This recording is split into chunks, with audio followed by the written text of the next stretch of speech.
Olá, bem-vindo ao Caminho para a Casa Branca, o programa que explica tudo sobre as eleições americanas e é uma produção da Exame com a Gauss Capital. O presidente Joe Biden venceu até agora todas as primárias democratas que disputou. Apesar disso, há dúvidas se ele vai ser de fato o candidato do partido nas eleições de novembro. E neste programa vamos explicar por quê. Além disso, vamos falar também sobre como anda a disputa republicana. Donald Trump venceu as primárias na Carolina do Sul no último sábado e segue como favorito na disputa.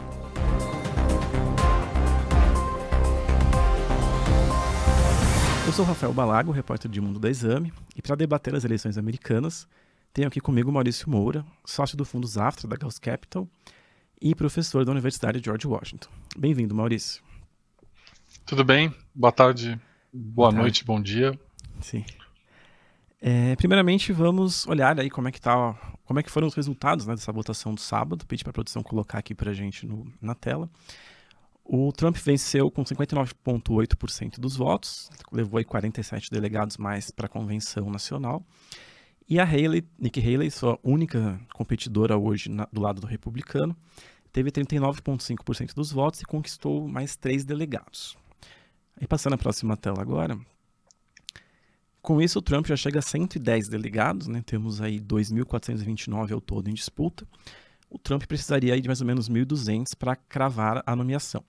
A Haley está muito atrás, só teve 20 até agora. E Ron DeSantis teve 9 e o Vivek Ramaswamy teve 3, só que os dois já desistiram da disputa há algumas semanas atrás. Aí, olhando também o calendário das próximas votações, a próxima tela agora, tivemos 24 agora as primárias na Carolina do Sul. Nessa terça 27 temos votações sobre 2 partidos em Michigan que é um swing state, uns estados que podem definir eleição. Aí temos uma série de votações republicanas nos próximos dias. No dia 3, por exemplo, temos a votação no Distrito de Colômbia, onde fica a capital Washington, onde o Maurício até está agora. E aí, 5 de março, temos a super terça, onde teremos aí votação em mais de 15 estados e territórios para os 2 partidos, que costuma ser aí a principal data das primárias, que pode ter uma definição, talvez total já, desse resultado. Aí, Maurício, abrindo a conversa aqui, queria primeiramente ouvir um comentário seu sobre esse resultado do último sábado, né? O Trump teve uma vitória em cima da Haley de 59% no estado natal dela, né? Ou seja, esperava-se que ela tivesse um desempenho melhor ali. A Haley, por outro lado, disse que vai seguir na disputa e fica ao menos até a super terça. Como que os dois candidatos saem dessa primária? Bom, era de se supor que, e tradicionalmente, né, que a pessoa que é de um determinado estado, ela costuma vencer as primárias, né? Eu me lembro que mesmo que quando o Trump foi indicado em 2016, a gente teve uma primária que foi em março, que foi inclusive depois da Super Tuesday, e o governador foi em Ohio. O governador do Ohio naquela época estava na disputa ainda e ele venceu a primária de Ohio contra o Trump e na época contra o Ted Cruz. Então sempre tem essa expectativa de você vencer nos estados onde você, obviamente, governou. E não aconteceu isso com a Nikki Haley. Por outro lado, é importante dizer que nenhuma pesquisa apontava a Nikki Haley próxima do Trump. As pesquisas davam entre 20 e 30 pontos de diferença e acabou a diferença sendo de 21 pontos. Ou seja, na verdade, o resultado foi uma materialização do que a gente estava vendo nos dados ali nas pesquisas. E só reforçou um ponto que a gente viu nas primárias anteriores, inclusive a gente debateu aqui no podcast, que os eleitores que são registrados como republicanos, né, que são o principal fonte de votos aí nas primárias republicanas, obviamente, porque lembrando que alguns estados, você só pode votar nas primárias republicanas se você for registrado republicano, outros estados, pessoas que são, por exemplo, registradas independentes também podem votar, que é o caso da Carolina do Sul. Mas entre os eleitores independentes, a vantagem do Trump é absurda, né?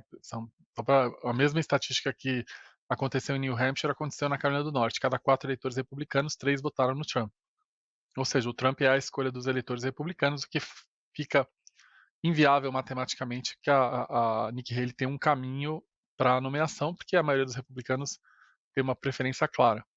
Por outro lado, também a gente até fez um vídeo, né, semana passada, e aconteceu o que a gente esperava, né? A Nikki Haley, ela fincou a posição que ela vai até a Super Tuesday, ou seja, ela não desistiu. Obviamente sempre tem uma expectativa dentro da campanha do Trump que a Nikki Haley desista, porque por mais que ele seja favorito, e por mais que ele acumule vitórias, tendo uma adversária, sempre vai gastar recurso de campanha e tempo e tudo. Obviamente, o tempo ainda é mais precioso para o Trump, porque o Trump está gastando muito tempo nos processos dele, né, comparecendo nos processos, e recurso também. Aliás, uma das polêmicas aqui, inclusive enfatizado pela própria Nikki Haley, é que muito dos gastos de doação estão indo para pagar as contas de advogado do Trump. Ou seja, ter a Nikki Haley na corrida, obviamente, não ajuda o Trump, né? E ela vai até a Super Tuesday, que nem você mostrou no calendário, por um motivo bastante simples, né? Ela tem recurso para isso. E, como eu sempre digo, a maior fonte de desistência, o maior motivo de desistência numa campanha americana é a falta de dinheiro, a falta de recurso, e ela tem recurso. Depois da Super Tuesday, não sabemos, né? Mas até a Super Tuesday, e eu acho que. E também tem uma ala política, né? Que eu sempre venho falando dentro do Partido Republicano, que acha que a Nikki Haley tem que ir até o fim, que em algum momento, eventualmente, o Trump pode se embaralhar com as questões jurídicas e, obviamente, ela poder eventualmente assumir essa posição.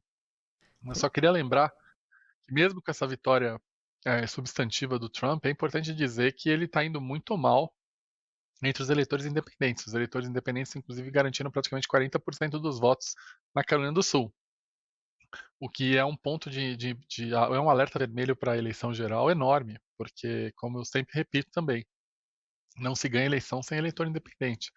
E o Trump está demonstrando que ele é muito frágil nesses eleitores independentes. Por um lado, ele é muito forte na mobilização da base republicana, na base trumpista. Por outro lado, num estado, porque imagina, o Trump ele está de alguma maneira concorrendo como se ele fosse um incumbente, né? Ele foi presidente da República, tem uma memória muito muito curta ainda da presidência dele para os apoiadores dele. E mesmo assim, a gente está vendo aí, num estado conservador, com uma demografia extremamente favorável para o Trump, ele teve 40% de votos contra, e principalmente esses votos vieram dos independentes, que vão ser essenciais na eleição geral. Então, isso é um alerta bastante sério para a campanha do Trump. Com certeza. E Maurício, a questão judicial do Trump, né, um dos principais pontos dessa eleição, essa vitória mostra que essa questão não pesa de fato tanto quanto aos eleitores republicanos, ou seja, ele foi ao tribunal algumas vezes, né, nessas últimas semanas. A Suprema Corte também fez uma audiência, né, sobre o caso de inelegibilidade dele. E ao que tudo indica, parece que a Suprema Corte deu a entender que não seria um problema tão grave, né, ou seja, que talvez possa acabar permitindo que ele seja candidato. Como que essa questão judicial, né, da candidatura do Trump avançou nas últimas semanas, na sua visão? Não, ela avançou porque agora a gente tem. Bom, a março vai ser um mês muito importante para ele, né? Ele vai ter um julgamento em Nova York, na Geórgia. Mas eu acho que, do ponto de vista da opinião pública, o grande momento vai ser uma condenação, né? Porque enquanto é um processo, para quem não acompanha a política regularmente, que nem a gente acompanha, o eleitor mediano, a eleitora mediana, ela vai ter muito mais acesso a uma informação baseada numa condenação. Aí ela vai poder tomar uma decisão se aquela condenação é relevante ou não para manter o voto no Trump. Eu acho que esse momento, quando ele chegar e a gente o processo o julgamento que vai ser em março, a gente vai ter uma condenação, inclusive na própria próprio mês de abril ou maio, né? Então a gente vai ter um elemento concreto de mensuração do efeito disso na opinião pública, que por enquanto a gente não tem, não só não tem com o Trump, como não tem historicamente com nenhum candidato da musculatura política que o Trump representa. Né? Uhum. E é sobre a Suprema Corte, né? Ou seja, a decisão não tem uma data para sair ainda, né? Mas tem alguma perspectiva por aí de quando deve vir essa posição, se ele vai poder de fato ser candidato este ano ou não? Bom, excelente pergunta. Na verdade, o que eu ouço aqui em Washington é que eles querem fazer isso o mais rápido possível. Então, não se surpreenda porque da gente ter isso ainda aí no mês de março, né? Resolvido. Mas, como eu falei para você, a percepção é de que isso não vai ser um problema para o Trump. Eu acho que é o que eu ouço assim de alguns juristas que conhecem o estilo de votação dessa Suprema Corte e dificilmente ela vai se intrometer nesse aspecto, quem pode ou não estar no, nas urnas, né, dos determinados estados. Dito isso, tem uma pequena chance, né, e que também é consistente com o tipo de votação que essa Suprema Corte costuma impor, deles chegarem e dizerem que isso é um problema estadual, assim como eles fizeram na questão do aborto, que daí aí sim o Trump estaria fora especificamente do Colorado e do Maine, mas não estaria fora, por exemplo, do Michigan e da Califórnia, que já foi julgado esse tema. Tem essa possibilidade, mas a possibilidade maior é que a Suprema Corte não coloque nenhum empecilho para o Trump estar em todas as urnas em todos os estados. Esse cenário de a Suprema Corte passar a bola para os estados seria um pouco caótico, imagino, né? Porque muitos estados ainda não julgaram o tema e decisões podem ser revistas também, né? Ou seja, em alguns casos. Totalmente. Inclusive, esse é um dos argumentos, porque esse não é o cenário principal, né, a probabilidade principal. Eu digo isso porque essa é uma possibilidade, não é a maior probabilidade, mas é uma possibilidade, e ela tem um grau de consistência jurídica que a Suprema Corte, na verdade, ela só se intrometeu em eleição uma vez a nível estadual, que foi na Flórida em 2000, quando eles suspenderam a recontagem dos votos naquele episódio do George W. Bush e do Al Gore. Então seria a segunda vez que eles fariam isso. Então por isso que tem uma escola aqui, uma linha de pensamento que fala que eles não vão fazer isso, eles vão atribuir aos estados essa jurisprudência. Por outro lado, como você falou, criaria um caos jurídico desnecessário. Uma das coisas que a Suprema Corte conservadora, nas suas votações, tem tentado evitar justamente esse tema. Assim, bom, indo agora para o lado democrata, né, para a questão desse programa principal sobre o Biden. O Biden ele venceu as primárias todas, né, ele praticamente não tem competição no partido pela nomeação neste momento. Só que mesmo assim tem algum burburinho, tem alguns questionamentos, né? Inclusive a revista Economist fez uma capa questionando, né, a candidatura do Biden algumas semanas atrás. E queria que você comentasse um pouco sobre como que você tem ouvido sobre isso, né, em Washington especialmente, e qual que seria a força desse movimento de questionar, né, uma candidatura Biden mesmo ele tendo esse cenário livre nas primárias. Cara, esse é um boato que sempre existiu nesse mandato do Biden, como todo mundo sabe, em função da idade dele. 76% dos eleitores americanos esse mês, numa pesquisa, se não me engano foi uma pesquisa divulgada pela Reuters, dizem que o Biden não tem condição, pela idade, de ter um segundo mandato. Inclusive, esse pensamento é majoritário entre os democratas também. Ou seja, esse tema é um tema muito presente, né? Depois da virada do ano, começou a ter um boato muito forte no mercado financeiro americano, em Wall Street, de que o Biden não será candidato. Eu ouço isso de diversas fontes do mercado financeiro. Eu sentia que esse boato era mais forte em Nova York do que em Washington. Das últimas 2 semanas para cá, e é interessante que aumentou muito, e tinha uma explicação muito forte até o momento, aqui em Washington, de que se para isso acontecer, o próprio Biden teria que desistir, porque não tem ninguém politicamente forte para se sobrepor a uma eventual candidatura do próprio presidente. Então, esse era o argumento, e claramente o Partido Democrata não tinha um plano B, né? Nas últimas 2 semanas, aumentou muito o discurso de que, em Washington, de que é uma possibilidade real o Biden não ser candidato. Existe muita gente próxima dele que realmente corrobora, não publicamente, né, mas como vocês falam no jornalismo em off, que a memória dele já não é mais a mesma e que, obviamente, ele é uma pessoa de 81 anos, com as limitações de uma pessoa de 81 anos normais, né? Ele não tem nenhum, assim, eu nunca ouvi aqui de nenhuma fonte que ele tem alguma doença, como, obviamente, a oposição ventila nas redes sociais, não é isso que eu apuro aqui, mas, obviamente, é uma pessoa de 81 anos e a gente teve isso na Casa Branca no segundo mandato do Ronald Reagan, onde as condições dele foram piorando muito rápidas, né? Então existe esse temor, e pela primeira vez eu vejo aqui uma discussão mais articulada, né, de diversas partes do Partido Democrata, do que fazer caso o Biden não seja candidato. Ou seja, só para resumir o que eu falei, o que era um boato agora passou a ser um tema, uma possibilidade aqui em Washington. Assim, se perguntasse para mim há 2 meses atrás, eu diria que a probabilidade dele ser candidato era de 95%. Agora eu acho que caiu bastante. A gente está falando de 75%, 80% dele ser candidato, e aumentou bastante a possibilidade dele não ser. Maurício, eu queria, só confirmando, né, assim, teve um relatório algumas semanas atrás que apontou que o Biden teria problemas de memória, né? O Biden foi investigado por ter levado para casa alguns documentos sigilosos, e aí foi feita uma investigação sobre isso. A investigação concluiu que o Biden ele não teria feito isso de má fé, mas teria feito isso por lapsos típicos da idade, né? Você acha que esse relatório que foi talvez o estopim para ampliar esse boato?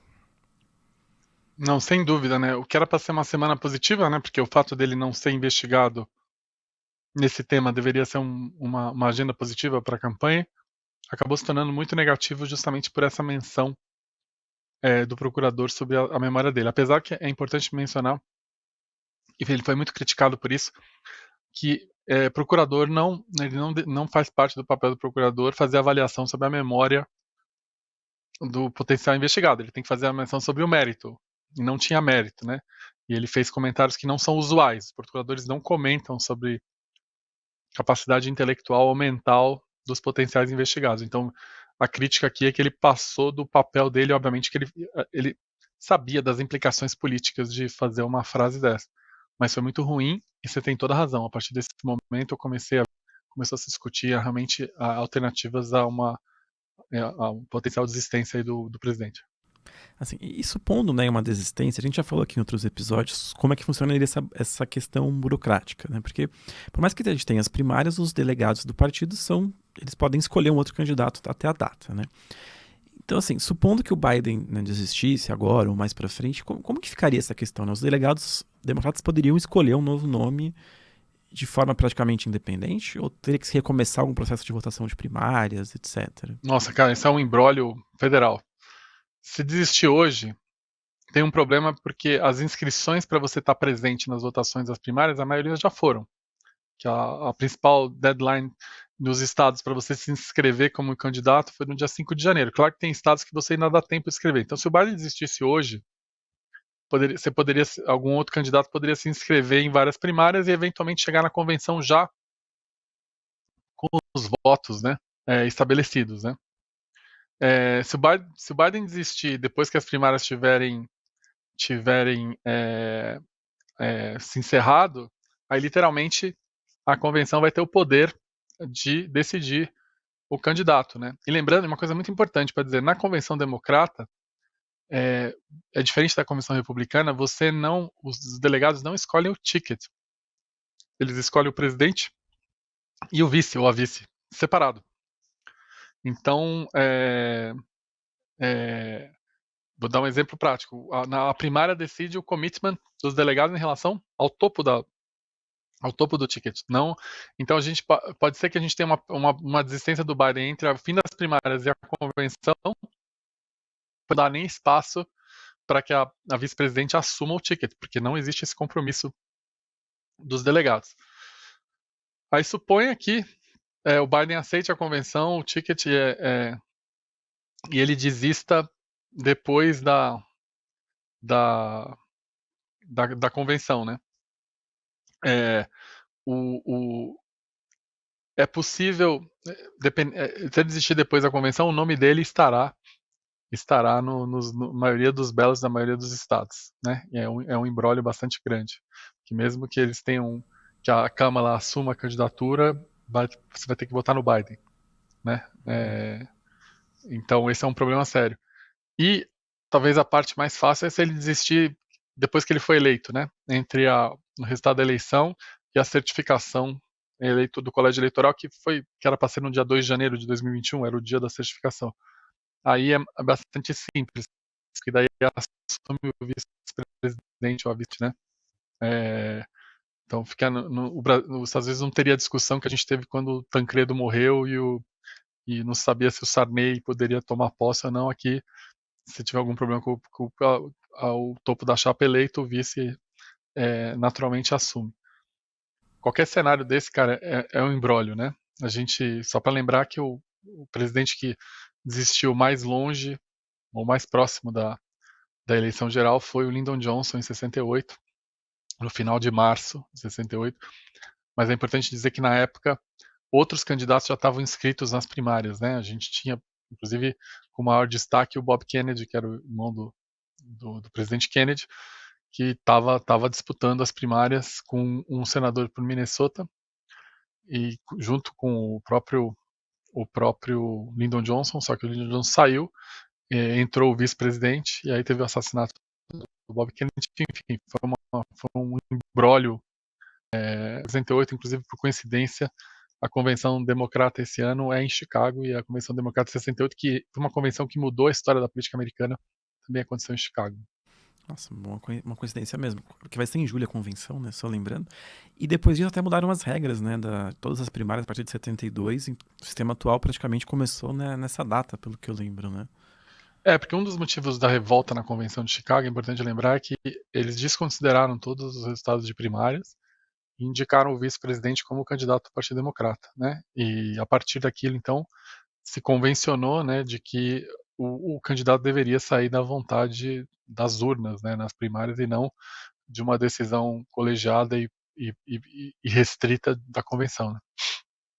Só para deixar claro, então, um outro nome que não está nas primárias nesse momento, então, em tese, não poderia entrar na disputa agora, do lado democrata. Hoje, agora, a questão depende do estado. Tem alguns estados cuja deadline para você se inscrever para as primárias ainda está aberta. A maioria dos estados está fechada. Então, se existir agora, é possível ele participar, mas, por exemplo, você participar a partir das primárias depois da Super Tuesday, por exemplo, né? Então, é uma situação bastante complicada. Nossa, complicado mesmo, né? Muitos caminhos possíveis de caos nos próximos meses, dependendo do que acontecer. Maurício, voltando ao calendário, agora a gente vai ter as primárias em Michigan no dia 27, né, para os dois partidos, democrata e republicano. Michigan é um swing state, né, hoje é um estado governado por uma governadora democrata. Como que você vê as chances, né, de Biden e Trump ali? E se essa votação pode trazer algum indicador da votação no final do ano, já que o estado pode provavelmente ser, né, um dos lugares onde a eleição vai ser definida? Cara, eu acho Michigan muito importante, tá? Só para deixar claro para vocês, assim, se eu tivesse que... Desculpa ser repetitivo, tá? Opinião tem grande probabilidade de decidir essa eleição. Nevada, Arizona, Geórgia, Michigan, Wisconsin e Pensilvânia. Michigan é muito importante. É um estado bastante dividido, eleitoralmente falando. A gente tem literalmente, Michigan parece um reflexo da polarização. A gente tem na região de Detroit, de Ann Arbor, que é uma região muito populosa ali, muito urbana, muito democrata. E a gente tem uma sequência enorme de cidades pequenas e médias que fazem ali a ligação de Michigan com Illinois, com Indiana, que são muito republicanas, né? Então, assim, é um estado essencial para quem quiser vencer essa eleição. A gente vai ter as primárias aqui, só para repassar, no lado republicano, todas as pesquisas mostram uma diferença bastante semelhante à diferença da Carolina do Sul, de 20, 30 pontos, ou seja, o Trump é bastante favorito, tá? Acho que a Nikki Haley possa sair com um resultado robusto, nem que seja um resultado apertado, não tem, muito improvável isso. A gente está falando de uma outra vitória substantiva do Trump. E do lado democrata, como você sabe, não tem uma disputa real, né? A gente tem o Phillips, né, que é o deputado que mais se aproxima de uma disputa, mas mesmo assim, a diferença, mesmo no estado que o Biden não estava na urna, né, que foi o caso de New Hampshire, o Biden acabou ganhando. A única questão, importante dizer, que existe uma preocupação na campanha do Biden, porque Michigan é um lugar onde concentram uma quantidade enorme de democratas ligados à comunidade árabe. Existe uma resistência enorme à postura do governo americano, por parte desse grupo político, a postura do governo americano em relação ao conflito em Gaza, dizendo basicamente a crítica é que o Biden está sendo muito brando com Israel, desse grupo específico político, né? E existe um movimento de boicote ao Biden nessas primárias. É um movimento real que a gente não sabe como é que isso vai se traduzir nas urnas, tá? Mas eu vi nas últimas 48 horas aqui uma preocupação de que pode ser que a gente tenha um resultado vexatório aí para o Biden, especificamente em Michigan, o que não muda em nada o fato de que não há competição nas primárias democratas, mas existe um protesto estabelecido, organizado, desse grupo político dentro do Partido Democrata, e eu senti que existe uma preocupação de que ou eles, obviamente, não vão votar pelo Biden, eventualmente concentrar voto em um outro candidato, que pode correr o risco aí do Biden perder E isso seria extremamente vexatório para a campanha dele.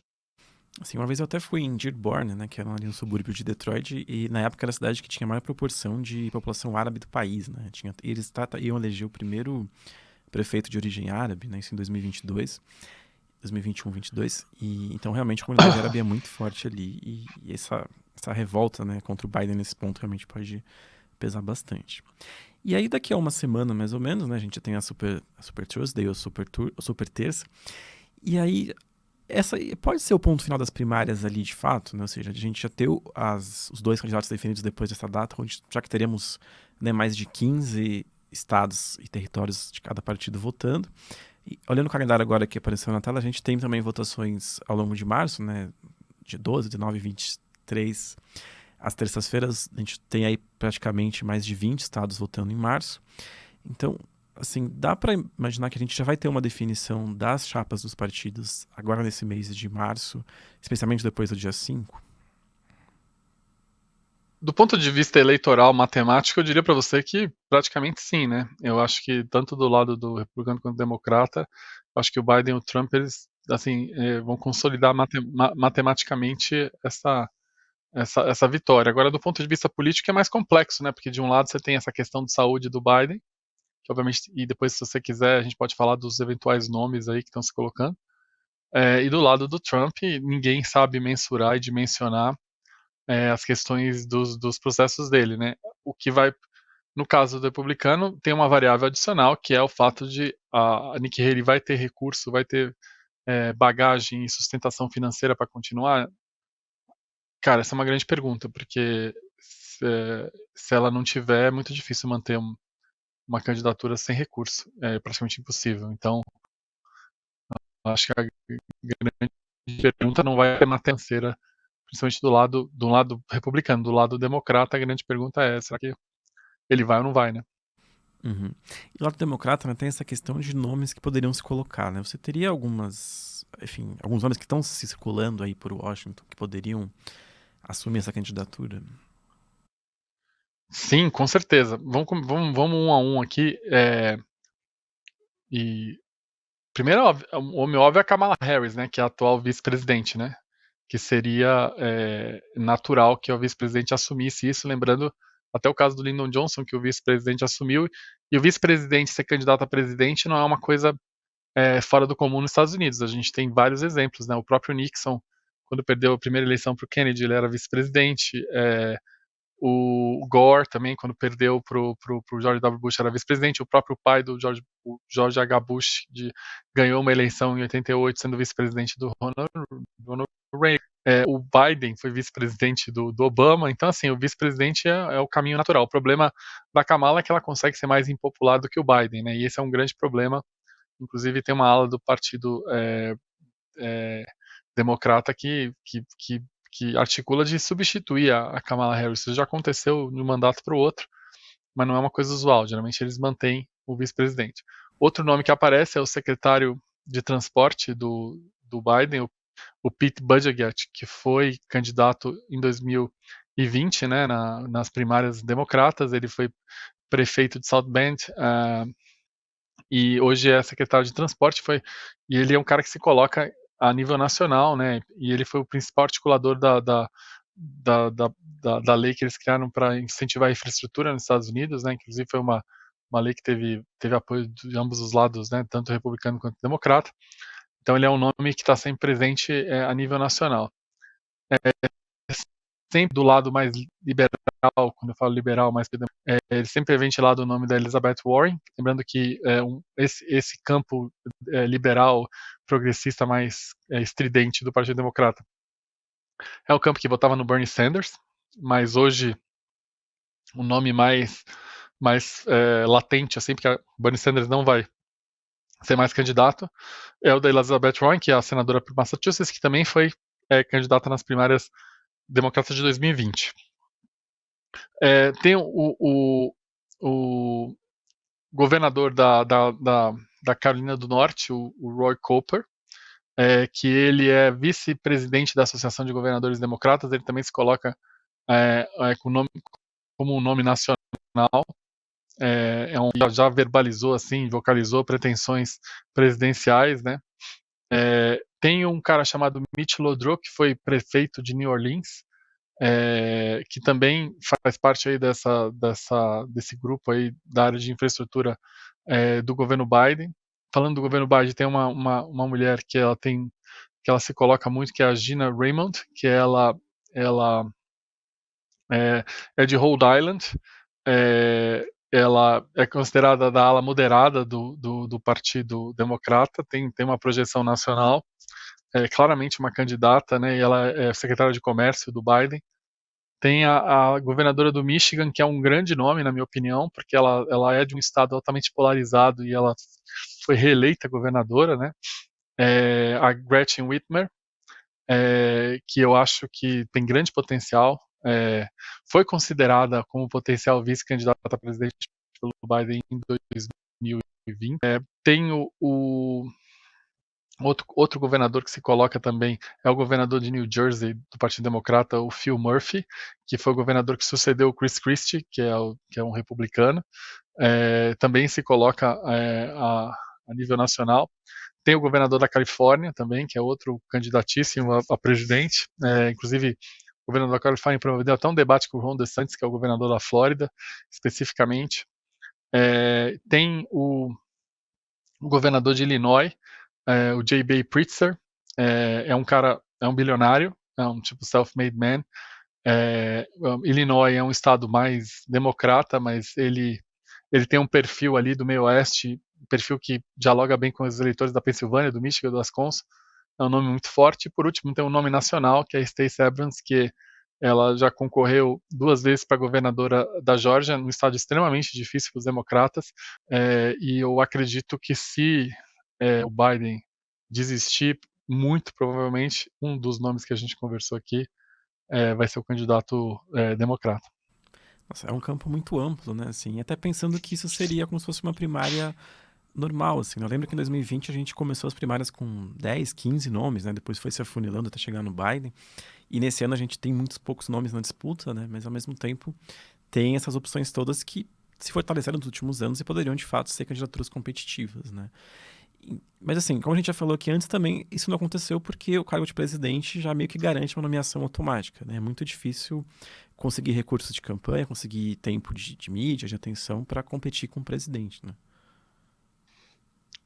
Não, totalmente. Não, e o presidente ele controla a máquina do partido, né? Ele decide a alocação de recursos, ele decide o calendário das primárias.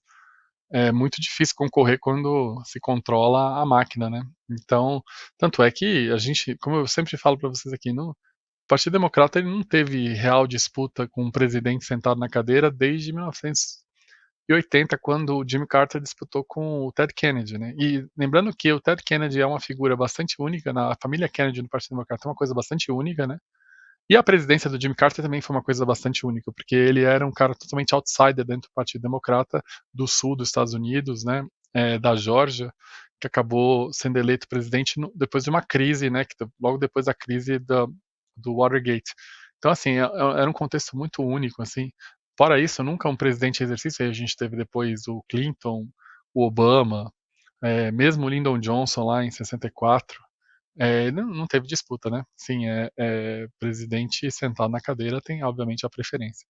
Assim, mas caminhando já para o final desse programa, né, o que mais você vai prestar atenção nas próximas semanas na campanha eleitoral americana? Eu quero fazer 4 pontos aqui que eu sempre para estimular os nossos ouvintes aqui a ficar prestando atenção. A primeira coisa do ponto de vista eleitoral é que a gente tem que ficar ainda continuar prestando atenção do desempenho do Donald Trump em relação aos eleitores independentes. Porque se ele continuar nessa pegada de ir muito mal entre os eleitores independentes, isso é um péssimo sinal para a eleição geral, e isso tem sido uma tendência nessas primeiras primárias, tá? Eu quero observar isso, e a gente vai ter estados, é interessante que a partir de agora a gente vai ter estados que vão resolver a eleição, então a gente vai olhar muito o Michigan, vai olhar o Wisconsin, vai olhar a Pensilvânia, vai olhar a Geórgia, enfim, como é que o Trump está nos eleitores independentes dos estados-chave, isso para mim é muito importante. Do lado do Biden, qual é a capacidade de mobilização que a campanha dele tem, e eu acho que essa primária do Michigan e a Super Tuesday vai dar muitos sinais aí da musculatura mesmo que o Biden, que é a infraestrutura do Biden. Lembrando que o Biden, no último mês, captou mais do que o Trump, ou seja, mais focado na eleição geral do que o Trump, porque ele não tem adversário. Mas é importante ver com essa capacidade de mobilização da campanha dele. A gente vai, obviamente, observar a Nikki Haley, grande pergunta. A Nikki Haley vai continuar ou não depois da Super Tuesday? A minha sensação é que ela só vai faltar recurso, e aí a questão se vai ter doador para apostar numa desistência do Trump ou não. Acho um cenário muito complicado para Nikki Haley, né? A última coisa que é muito importante, que você mencionou aqui, a gente tem que acompanhar os processos do Trump, né? A gente vai ter julgamentos começando, e a gente vai entrar num território novo da opinião pública americana, que é lidar com um candidato que já sentou na Casa Branca condenado. Isso a gente não tem nenhum evento histórico para poder balizar o efeito disso, e obviamente é fundamental para a equação aí da eleição. Assim, muito assunto pra gente comentar nos próximos episódios ainda. Bom, Maurício, muito obrigado pela participação aqui mais uma vez. A gente vai ficando por aqui. Fica o convite para seguir as notícias da eleição americana nos canais da Exame, no site, no YouTube. Temos também um canal no WhatsApp com notícias só da eleição americana. Basta procurar lá por Eleições EUA Exame. E fica o lembrete para assinar as notificações do canal do YouTube ou no Spotify para receber alertas dos novos programas. A gente volta em breve para analisar as perspectivas para a Super Terça, já na semana que vem, 5 de março. Ficamos por aqui e até a próxima.